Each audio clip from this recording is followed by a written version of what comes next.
महाराष्ट्र की सरकार के अंदर कांग्रेस एक संपूर्ण रूप से एक भागीदार थी। जब निर्णय हो गया पार्टी का कि उनके साथ मिलकर हमें सरकार बनानी है और वो सरकार चलानी है और वो सरकार चल रही है।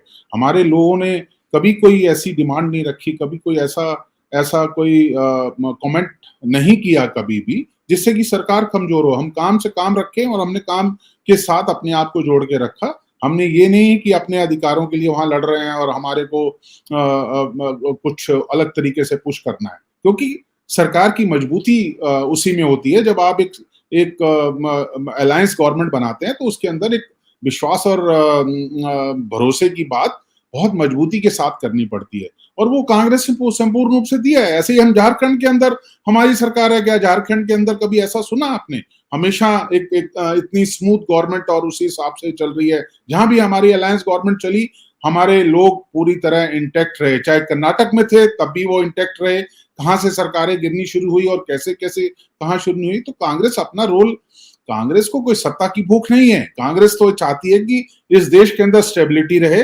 सरकार जनता के लिए काम करे। Government is for the service of the people, कोई अपनी सर्विस के लिए नहीं होता। जिस तरह से ये करते हैं, सत्ता का दुरुपयोग, पैसे का दुरुपयोग दिमाग के ऊपर चढ़ चुका है इनके कि भाई हम आज सत्ता में आ गए, सत्ता किसी भी हालत में हमारे से दूर नहीं जानी चाहिए। ये उनका रोल मॉडल है, ये हमारा रोल मॉडल नहीं है। तो इसीलिए आपने कभी भी 2.5 साल सरकार चली है, कभी एक शब्द भी ऐसा सुना कि कांग्रेस के किसी लीडर ने या मंत्री ने कोई ऐसी बात की हो जिससे कि सरकार कमजोर होती हो? कभी नहीं की। वहां शरद पवार जी जैसे सीनियर नेता हैं और उनका सम्मान सब करते हैं वहां के ऊपर, और उसी सम्मान के नीचे उद्धव ठाकरे जी को जब मुख्यमंत्री बनाया तो जब एक बार स्वीकार कर लिया तो उसके बाद फिर सोचने की बात नहीं होती है, फिर काम करने की बात होती है। तो कांग्रेस का तो मॉडल बिल्कुल क्लियर है। आज उन्होंने क्या कोशिश नहीं की होगी? एक व्यक्ति नहीं टूटा उनसे, कैसे टूट सकता है? इंटैक्ट हैं वो। तो उन्होंने कहीं भी जहां भी एक कमजोर कड़ी, मैंने पहले भी कहा, ईडी का इस्तेमाल करके उन्होंने दबाव बनाया और उस दबाव के अंदर उन्होंने उसी के दबाव के नीचे उन लोगों को अपनी तरफ खींचने की कोशिश की कि किसी भी तरीके से इस सरकार को हम गिरा दें, क्योंकि उनका तो एजेंडा ही है कि कोई भी सरकार को 5 साल चलने नहीं देना। क्या राजस्थान में उन्होंने हरकत करने की कोशिश नहीं की थी? नहीं सफल हो पाए किसी भी रूप में।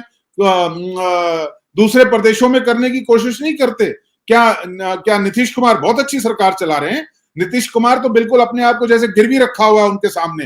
जो व्यक्ति कहता था कि मैं अपने प्रदेश के अंदर बॉर्डर पार नहीं करने दूंगा नरेंद्र मोदी को, आज उसके साथ मंच शेयर करता है। मोरालिटी की बात करने वाले लोग आज मोरालिटी में कहां खड़े हैं? तो कांग्रेस तो बहुत ऊपर है। कांग्रेस की बात तो इनके साथ करना, आज परिस्थितियां ऐसी हैं, हमें लड़ना पड़ रहा है। हम सड़क पे भी लड़ेंगे, हम संसद के अंदर भी लड़ेंगे, हम असेंबली में भी लड़ेंगे। हमारे नेता के ऊपर अगर इन्होंने गलत तरीके से उनको परेशान करने की कोशिश की तो आपने हश्र देख लिया। ना सड़क छोड़ी है, ना कहीं कुछ छोड़ा है। इस तरह से इनको समझाना बहुत जरूरी था। क्या एक ईडी की क्वेरी 5 दिन 58 घंटे, 2200 कत्लेआम हुए थे गुजरात के अंदर, एसआईटी ने बुलाया था कितनी देर के लिए? Only for 7 hours. 7 घंटे में इंक्वायरी खत्म करके नरेंद्र मोदी को दोबारा नहीं बुलाया वहां पे, एक ही दिन बुला के बात कर दी। और कत्लेआम हुआ था वहां पे, उस कत्लेआम के बावजूद। और यहां तो ऐसा कुछ हुआ ही नहीं। आप रात के 1-1 बजे छोड़ रहे हैं। आप मजाक कर रहे हो, आप चाहते ही नहीं हो। आप परेशान करने का एक आपने बीड़ा उठा लिया है और वही परेशानियां आज यहां रिजल्ट दे रही हैं महाराष्ट्र के अंदर। इनको लग गया कि इस तरह से परेशानी करके हम इन सरकारों को निस्तानाबूद कर सकते हैं और कमजोर करके हम इस सरकारें गिरा सकते हैं। रात के 1:30 बजे 2:30 बजे सीबीआई का डायरेक्टर बदल देते हैं, गवर्नर आके ओथ दिला देता है। कौन सी ओथ थी बताइए इस सरकार के अंदर? रात के 2:30 बजे गवर्नर महाराष्ट्र को ओथ दिलाने की जरूरत पड़ गई थी? कहां प्रूव करी इन्होंने मेजोरिटी? झूठी चिट्ठियां लेके इन्होंने सरकार को ओथ दिला दी, सिर्फ अपने काम पूरे करने थे। तो एजेंडा बहुत क्लियर है। उस एजेंडे से दूर और सोचने की आज जरूरत भी नहीं है। ये सरकार, ये फिरका प्रस्त, ये फासिस्ट लोग अपनी अपनी 100 गलतियां करेंगे, उसको मानेंगे नहीं। अभी बात की कि मोदी जी की शिक्षा के ऊपर, आपने उनकी डिग्री देखी है? उस समय टाइप नहीं होती थी डिग्री। जब इन्होंने कहा कि मेरी डिग्री, मैंने एमए की डिग्री ले ली है, इन्होंने खुद इंटरव्यू में बोला है मैंने 12वीं पास नहीं की है। अपने मुंह से बोला है राजीव शुक्ला जी इंटरव्यू ले रहे थे और उस इंटरव्यू के अंदर इन्होंने खुद अपने आप को कोट किया कि मैंने हाई स्कूल पास नहीं किया है, और उसके बाद ये डिग्रियां झूठी पेश करते हैं। वो टाइप्ड डिग्रियां, और कौन सा कोर्स करते हैं जो कोर्स है ही नहीं, दिल्ली यूनिवर्सिटी में कोर्स ही नहीं है। तो किस किस कौन कौन सी बात करेंगे? वो तो मीडिया दिखाना नहीं चाहता, सुनाना नहीं चाहता, चलाना नहीं चाहता, डरे बैठे हैं सब। और ईडी के ऑफिसर्स बेचारे क्या करेंगे? दबाव ऊपर का है, सरकार का दबाव है, मजबूरी है, मानना पड़ता है। वो अपनी कार्रवाइयां शुरू कर देते हैं और उसी कार्रवाइयों से उनको रिजल्ट मिलते हैं। वो रिजल्ट का जो उनका एजेंडा है वो उससे संपूर्ण और पूर्ण होता है। वो आगे काम करना चाह रहे हैं, 24 तक होगा ही यही, आगे भी जो उनसी सरकारें बची हैं उन्हीं के साथ भी यही होगा। कल यहां पर क्या होगा? आज एजेंडा उन्होंने उठा के तो ले गए, कभी क्यों नहीं ला रहे मुंबई के अंदर? क्योंकि उसके अंदर से जो लोग झूठ बोल के साथ में ले गए हैं वो अपने घरों को वापस आ जाएंगे, इसलिए वापस नहीं आने दिया जा रहा। 3 घंटे के लिए गायब हो जाते हैं सिर्फ सिक्योरिटी मांगने के लिए कि हमारे को बॉम्बे में सिक्योरिटी दीजिए, किस तरह से हम असेंबली हाउस में पहुंच सके और अपने आप को प्रूफ कर सके। क्या जरूरत पड़ गई? 200-200 पुलिस वाले एक एक एमएलए को पकड़ के गुजरात के अंदर एयरपोर्ट के अंदर, और झूठ बोलते हैं सड़क के ऊपर, उनको हार्ट अटैक हो गया। ये तो एमएलए ने खुद बोला है। उस एमएलए ने क्या क्या नहीं बताया कि 200 पुलिस वाले मुझे घेर के सड़क पे ये कह के एम्बुलेंस में डाल दिया कि इनको हार्ट अटैक हो गया और हॉस्पिटल में ले जाते हैं। कैसा भद्दा मजाक हो रहा है। चारों तरफ से छावनी बना रखी है गुवाहाटी के अंदर, आप घुस नहीं सकते हैं वहां पे पूरे होटल के अंदर, आप सोच नहीं सकते हैं कौन लोग कर रहे हैं। पूरी सरकार ही तो लगी हुई है। और उस किससे मदद मांगने गए थे बॉम्बे के अंदर? क्योंकि वहां अपनी सरकार नहीं है। आज पता है कि हम रिबेल हैं, हम वहां खड़े हैं, सरकार दूसरी है, हमारे साथ क्या होगा? हमें वो सिक्योरिटी तो मिलेगी नहीं। तो परिस्थितियां बहुत दूर तक जा चुकी हैं। नुकसान किसी का नहीं होना, नुकसान देश का होना है। नुकसान इस लोकतांत्रिक प्रक्रिया का इतना बड़ा नुकसान कर देंगे, उसे वापस लाने में बहुत टाइम लग जाएगा।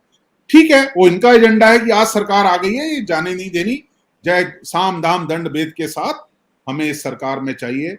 नीतीश कुमार की रैलियों में 100 लोग नहीं आते थे, वहां नीतीश कुमार की सरकार बन गई। रात के डब्बे कहां से कहां मिल रहे हैं, ईवीएम मशीनें कहां मिल रही हैं, कोई उठाता ही नहीं मुद्दा।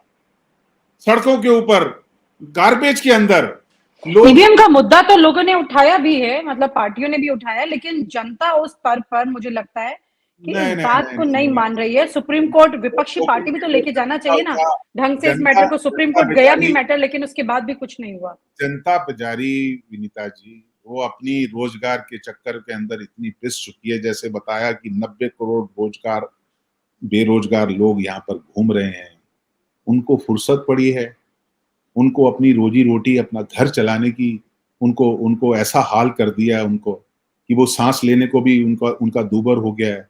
तो वो तो बेचारे वहां ग्रसित हो रहे हैं। हमें तो चिल्ला चिल्ला के बताना पड़ेगा। क्या गार्बेज के अंदर कभी मिली पहले ईवीएम? इनकी सरकार आने से पहले क्या कभी कोई ऑफिसर सड़क पे जाते हुए ईवीएम उठा के देखा आपने घूमते हुए? 14 से पहले कभी ऐसा देखा? ईवीएम तो तब भी इस्तेमाल होती थी। क्या बीजेपी वालों के घरों के अंदर ईवीएम नहीं मिली? बाथरूम्स के अंदर ईवीएम पड़ी हैं, ढेरों पड़ी हैं। गाड़ियां पकड़ी गई पुलिस वालों की, इलेक्शन कमीशन वालों की गाड़ियां पकड़ी गई। वो क्यों पकड़ी गई? इसका मतलब कुछ, लेकिन फिर तो विपक्ष को करना चाहिए ना, उस तरह से काम करना चाहिए, कांग्रेस को करना चाहिए। विपक्ष तो चिल्ला चिल्ला के उठाता है, वो गला जहां घोट रखा है कि इस बात को उठाना ही नहीं है, इस बात को चलना ही नहीं देना। जैसे आपने इस मुद्दे के ऊपर कह दिया कि इसके अंदर बीजेपी इन्वॉल्व नहीं है। कौन से समीकरण से बीजेपी इन्वॉल्व नजर नहीं आ रही है? कौन सी सरकारें? नहीं, मैंने कहा कि इस बार बीजेपी फ्रंट में नहीं है। मैंने कहा मतलब पीछे से, पर्दे के पीछे से काम कर रही है। पर्दे के पीछे से क्यों कर रही है काम? मैंने नहीं, कोई पर्दे के पीछे नहीं है, फ्रंट पे खेल चल रहा है। Why in Assam, why in Gujarat, why talking about Goa? तो आप समझिए, ये तो अब वही वाली बातें हैं, उसी को हम आठ के फेर में वहीं पे घूमते तो राजस्थान को भी ऑफर कर देना चाहिए था कि विधायक यहाँ भी सुरक्षित है, चिंता नहीं। नहीं, हम कोई ये काम थोड़ा करते हैं। किस बात की सुरक्षा?